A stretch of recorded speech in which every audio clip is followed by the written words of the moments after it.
오늘 제가 몇 번을 당하는지 모르겠어요. 아니, 뭐해, 빨리. 이따가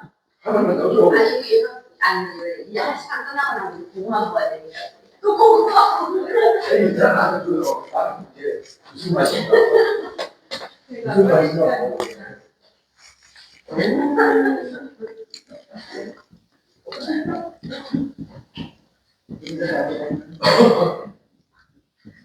많이 들어야 보냈는데 이거 싶나요?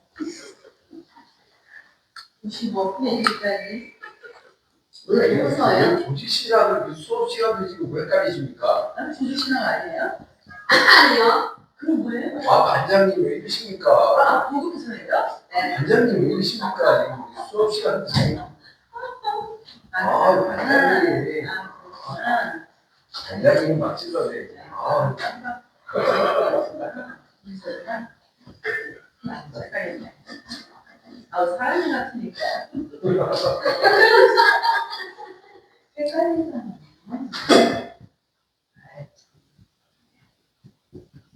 오늘 우리 김기현 교수님 아니, 조금 이따 다음 시간에. 자, 이제 우리가 이제, 복음서가, 단순히 이제 써졌다. 이게 아니고, 어떤 역사적 증거를 갖고 있다. 야, 처음부터 말씀하여 오신 주께서 어떻게 하나님의 그 선지자들, 말씀 사역자들을 통해서 이 일들을 증거하시는가. 그러니까 보이지 아니하는 세계가 보이는 세계 속에 어떻게 들어오는가. 이거를 이제 하나님의 일하심 혹은 역사, 하나님의 존재와 맞물려서 설명되어야 하는 거예요. 그러니까 보이는 것들은 보이지 아니한 것들의 외관이다.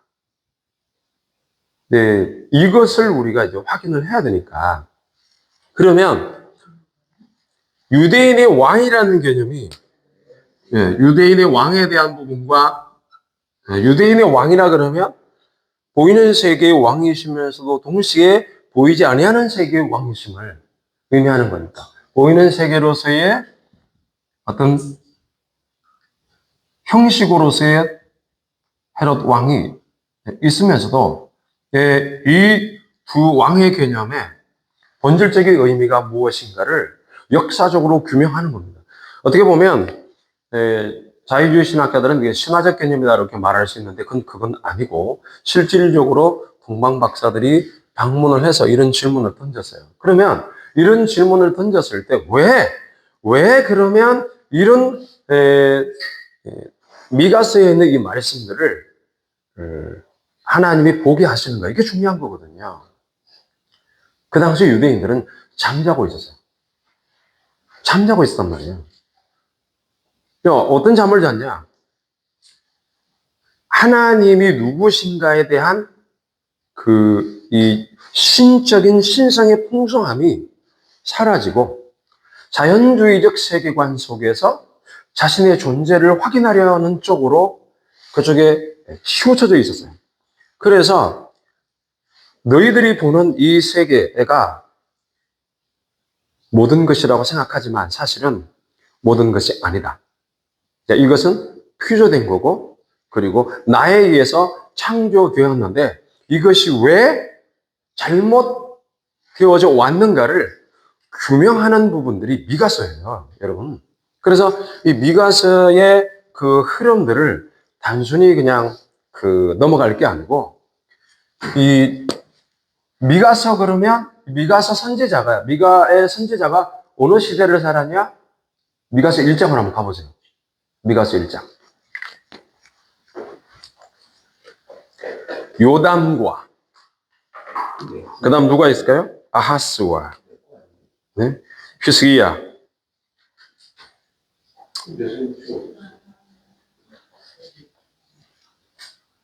미가 나훔이죠.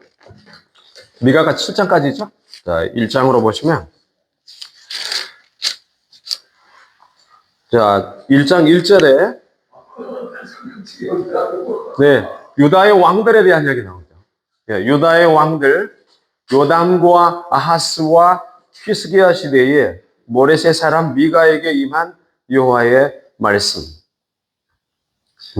여호와의 말씀인데 유다의 왕들이라고 그랬죠. 요담, 아하스, 히스기야. 네, 3대 왕정 시대 때 걸쳐서 메시지를 전한 사람이에요. 그러면 유다의 왕들이 등장하고 그 다음에 그 유다의 왕들 시대에 미가에게 임한 여호와의 말씀인데 유다의 왕들의 임한 시대는 유다에게 국한된 메시지가 아니고 여기에 보면 사마리아와 예루살렘에 관한 묵시다 이렇게 되어 있어요. 사마리아와 예루살렘.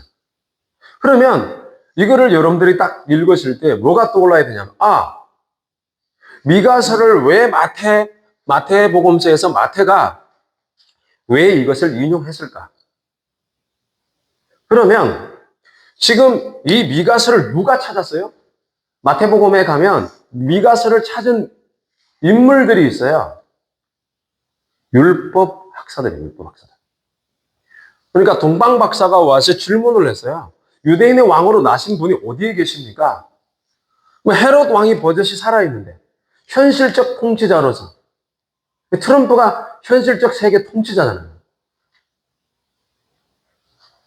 그러니까 그 앞에 이 세계를 통치하는 하나님은 어디 계십니까? 라고 질문한 것과 같다라고 보시면 돼요. 그러니까 유대인들을 잠자고 있는 유대인들에게 의식을 계몽시키고 그리고 신성을 다시 회복시키는 일들을 지금 작업한 인물이 동방박사죠. 동방박사. 우리가 볼 때는 동방박사라면은 뭐 그림이나 그리고 예수님 앞에 와서 경배하고 선물 드린 이미지만 떠올릴 수 있지만 실질적으로는 하나님께서 잠자는 이들에게 잠자고 있는 신앙인들에게 그 신앙을 일깨워주는 결정적인 메신저 역할을 한 사람들이 바로 이 사람들이에요. 동방박사들. 그러면 왜 동방에서 와야 했는가? 서방에서도 와야 되는데. 그렇죠? 그러면 동방의 의미가 무엇인가에 대한 부분도 여러분이 생각하셔야 돼요. 그러니까 동방이라는 의미 자체는 보통 이제 그 태양이 동에서 떠오르잖아요. 서로 지고 동에서 뜨고 서로 지는. 이게 이제 자전과 공전에 의해서 이 부분들을 오늘 과학자들은 확인을 하는 거지만 실질적으로 이 부분들은 하나님이 어떻게 우리에게 오시는가에 대한 부분들을 표상적으로 드러낸 거다. 그러니까 그런 일들은 그 안에 심리학적 의미도 있고 철학적 의미도 있고 이런 부분들이 다 들어가 있다고 표현하지만 실질적으로 그것은 하나님이 해를 만드시면서 그 해가 바라는 그리고 해가 지향하는 의미가 표상적으로 되어 있다 이 말이에요. 우리가 어떤 물건을 만들면 그 물건을 만드는 것에 내가 관심이 있고 애정이 있고 그게 내가 의지가 들어가고 거기에 생각과 사고가 일어나야 의미가 되는 거잖아요. 그러니까 똑같은 거예요. 하나님께서 태초에 천지를 창조하셨다. 이 말은 그 천지를 창조하신 모든 사물 안에, 피조물 안에 하나님의 신성이 들어가 있다는 거예요. 영원한 능력과 신성이. 그러면 우리가 살아가는 모든 삶의 현장 속에서 하나님이 우리에게 오시는 거예요. 유대인들 입장에서는 자아도취가 되어 있어서 나는 하나님 앞에 비록 작은 나라이지만 열국의 말발굽이 되어서 지금은 정말 보잘것없는 등불과 같은 그런 위치에 있지만 막 가져가려고 하지만 그러나 하나님이 나를 택하셔서 하나님의 나라로 만드신 것은 맞는 거야. 이 자존심 하나로 버틴 거예요. 자존심이 아니라 그거는 뭐 신심이죠. 근데 신심인데 하나님을 향한 마음인데 그 마음이 자연주의로 옮아갔다 이 말이에요.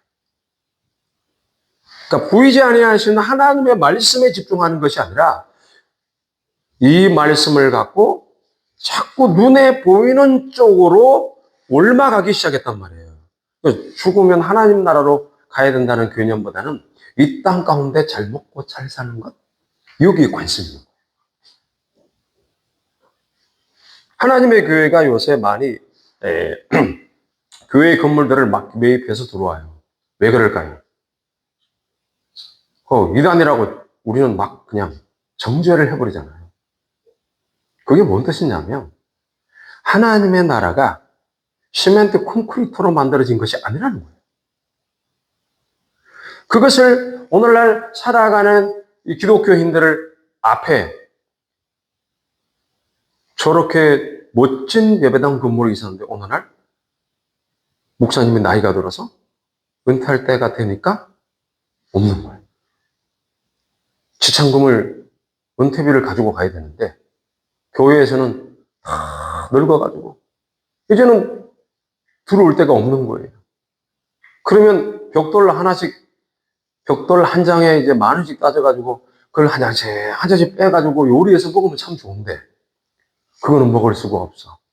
그러니 사람이 돈을 들고 와야 돼. 지참금이라는 거예요.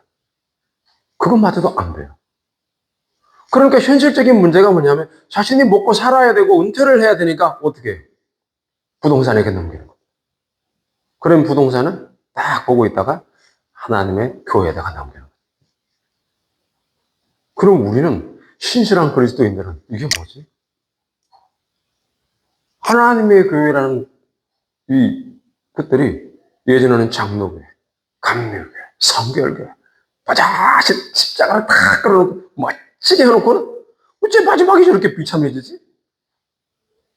우리는 생각할 때 그것하고 유대인의 왕으로 나신 이가 어디 계십니까? 이게 뭐지? 한 대 빵 맞는 거예요. 이게 뭐지 이게? 그럼 이게 뭐지가 뭐예요? 한번 따라해 봅니다. 만나가 무슨 뜻이냐? What's this예요. What is it? 이게 뭐냐? 이게 뭐지? 이게 만나예요. 하나님이 하시는 일은 이게 뭐지? 이거예요. 신비로움이죠. 신실함이죠. 그럼 우리가 생각할 때, 저게 뭐야, 저게. 저렇게 해서 성도들 흥금해가지고, 벽돌 탁 싸가지고, 콘크리트 해가지고, 멋있게 해놨는데, 이게 뭐지? 지금 하나님의 교회라는 이 이단들에 의해서 예배당이 점령당할 때마다 신실한 그리스도인의 마음에 안에 이게 뭐지? 만나를 먹고 있는 겁니다. 아시겠습니까? 우리가 생각할 때는 진짜 이게 뭐지? 우리가 잘못 살았나? 그런 회한이 들면서도 우리가 신앙생활의 핵심적인 주제가 어디에 가지? 영원한 하나님의 나라에 대한 부분들을 더욱 소망하게 되는 쪽으로 우리를 교역한다면 리포메이션 하는 거예요. 유대인의 왕으로 나신 이가 어디 계십니까? 스스로 알아낼 수 없으니까 자기 바깥에 있는 존재를 통하여 하나님이 일하시는데 이건 어느 정도 일이냐? 이거는 적어도 우리 안에 일어나는 이 자연세계 안에 일어나는 일들이잖아요. 하나님이 자연적 지식을 통해서 사람들을 어느 정도는 일깨워 주지만 유향과 몰약과 황금을 예수 그리스도를 드리는 이 내용 속에는 자연적인 지식과 자연적인 어떤 의미들이 결국은 하나님의 나라의 신성의 쪽으로 가지 않으면 답이 없다는 것을 확인해 주는 현상이 유대인의 왕으로 나시니까 어디 있습니까라는 질문이에요. 근데 여기에서도 유대인들은 나름 종교학자들은 뭐예요? 성경을 펴는 거야. 성경을 막 찾으면서, 잠깐만. 이게 어디에 있었는데? 이게 종교, 신학자 전문가들이 딱 찾아내는데, 베들레헴에서 나십니다.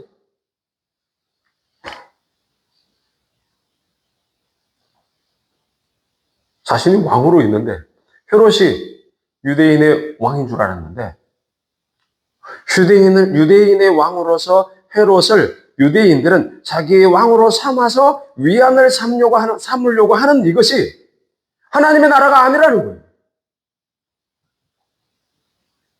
그래서 참된 왕이 우리 주님이시다는 것을, 이게 뭐지? 유대인의 왕으로 맞으니까 어디 계십니까? 라는 질문 앞에, 이거는 영적 질문이거든요. 그럼 내가 갖고 있는 성경이 뭐지?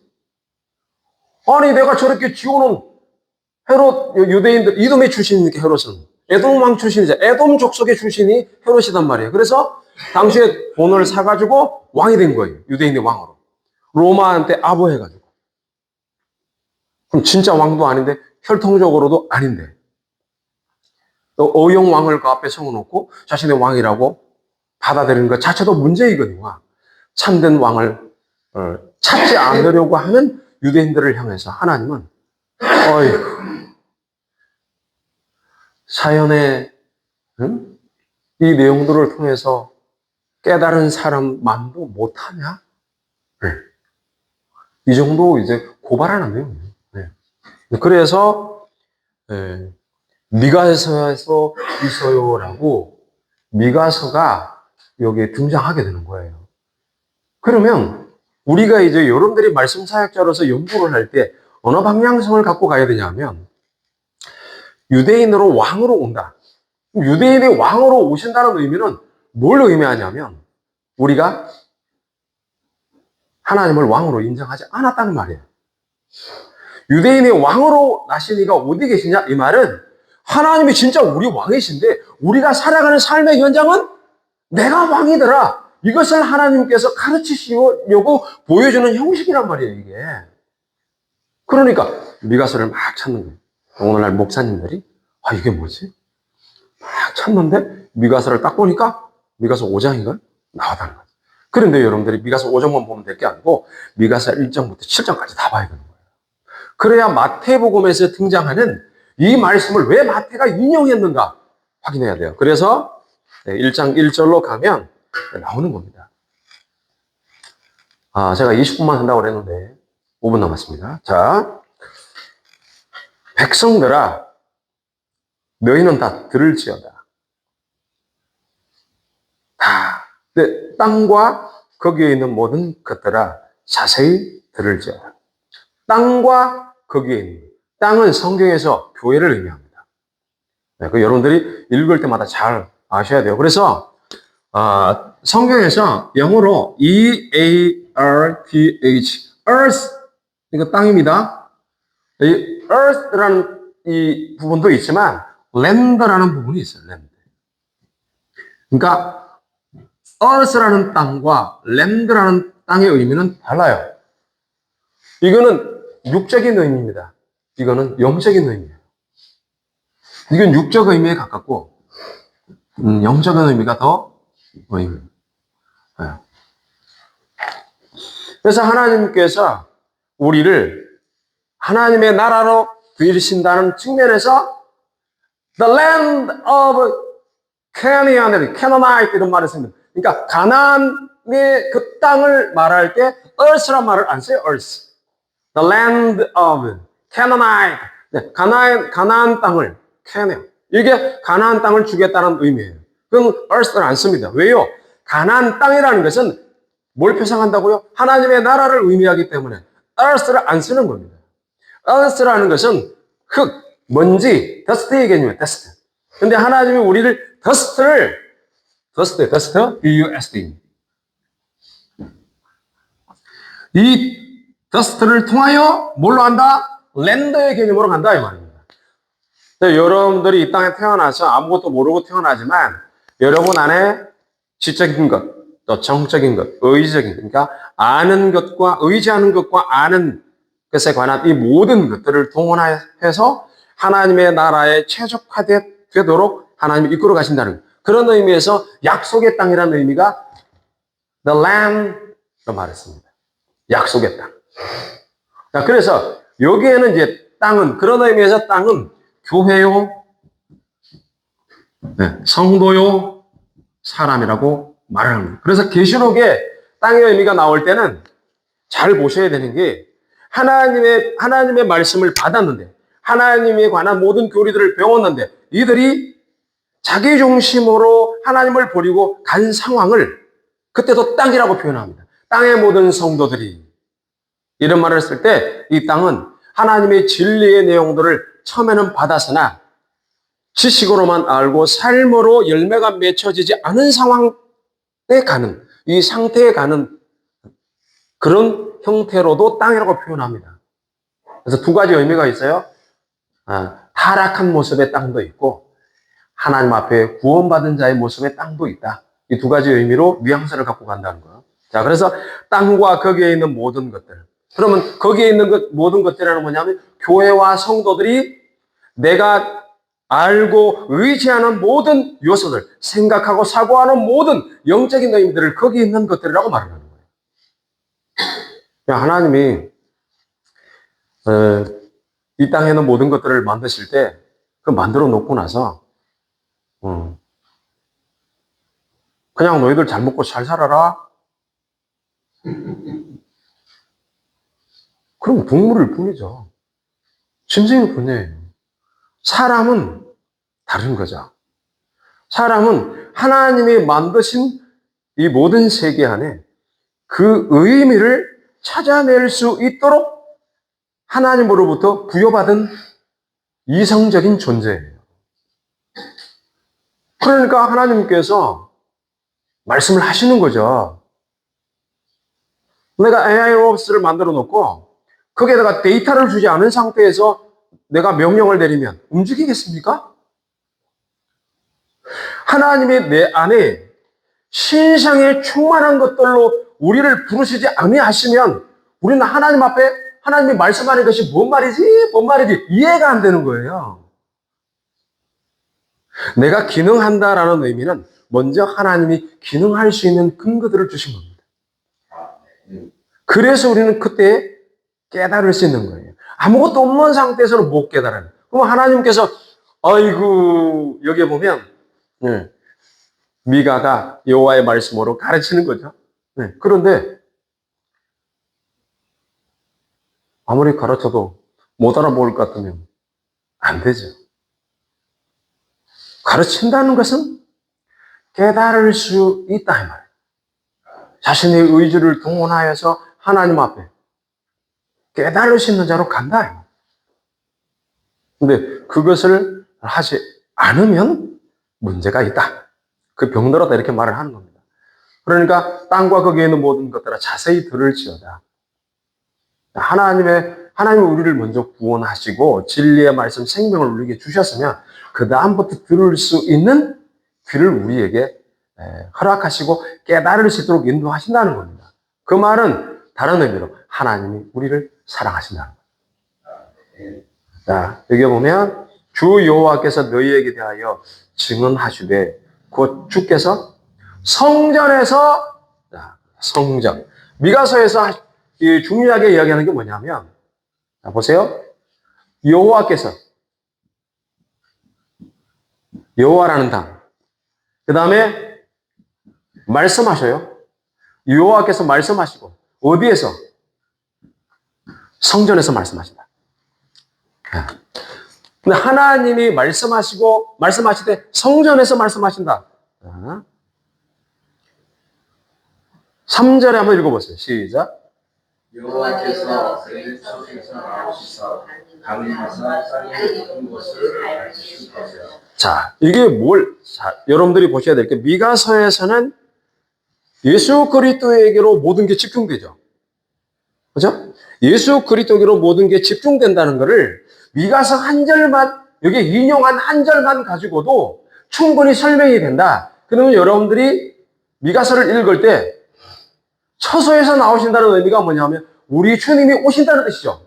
그러면 처소라는 의미가 처소. 처소라는 말과 성전이라는 의미가 같아요. 그리고 처소하고 비슷한 게 뭐냐? 보좌가 있어요. 보좌. 제가 예전에 설명드렸던 것 같아요. 처소라는 것은 하나님이 존재하신다는 거예요. 하나님의 존재. 보좌라는 의미는 뭐냐? 하나님이 존재하심을 통해서 일하신다는 겁니다. 하나님의 사역. 이 두 가지에 의해서 삼위일체 하나님의 존재와 사역입니다. 이게 삼위일체라는 말은 성경에 없어요. 이 용어는 신학자들이 만들어낸 거예요. 자, 성경을 이해하기 위해서. 자, 하나님의 처소라는 것은 하나님이 계시는 곳이에요. 그러면 하나님의 처소가 어디입니까? 자, 하나님의 처소가 성전에서 어디예요? 주여, 어찌하오리까? 예? 천부가 처수가 아, 성소, 지성소. 지성소죠. 성전에서 지성소죠. 이, 지성소를 성화하기 성전에 예. 지성소에서, 지성소가 뭐예요? 성화하기 성전에 지극히 거룩한 장소가 지성소예요. 아멘. The most high place예요. The most high place. 지극히 높은 장소. The most high place입니다. 지성소가.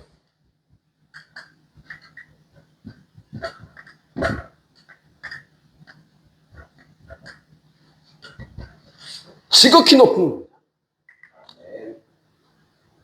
여기에 주님이 존재하시는 거예요. 여기에서 내가 너와 만나리라. 모세가 주님과 만나는 거죠. 만나리라. 처소예요. 이 처소에는 뭐가 있어요? 대제사장이 1년에 한 번씩 뭘 가지고 들어가요? 피의 제사를 드리러 가는 겁니다. 그러니까 미가서는 하나님이 자신을 들여서 피를 흘림으로 왜곡된 신성을 갖고 있는 이 내용을 완전히 바꾸어서 거룩하게 만들어서 하나님의 나라로 이끌어 가시는 주님이 오신다. 이게 미가서입니다. 그래서 다음 시간에도 이 부분들을 좀 더 보고 마태복음을 우리가 공부해 나가면서 복음서 중에 그러면 성경을 어디에서 인용했나를 보면서 성경 전체를 볼 수 있는 시각들을 여러분들이 열어 가셔야 돼요. 네, 오늘은 여기까지 합니다. 숙제를 내야 되는데 제가 숙제를 뭘 냈는지 잊어먹었나요? 네. 없어요. 없어요. 기도하고 마칩니다. 하나님 아버지 감사합니다. 복음서에 기록된 그리고 계시된 우리 주님을 인격적으로 만난다는 표현도 있지만 우리 주님이 우리 안에 계심으로 말미암아 우리의 삶이 더 풍성하게 되고 우리의 깨달음을 높여주셔서 영원한 하나님의 나라로 하나님과 함께하는 그곳에 살기를 소망하는 마음으로 부여받은 이 사명을 잘 감당할 수 있도록 인도하여 주옵소서. 우리 주 예수 그리스도 이름으로 기도하옵나이다. 아멘.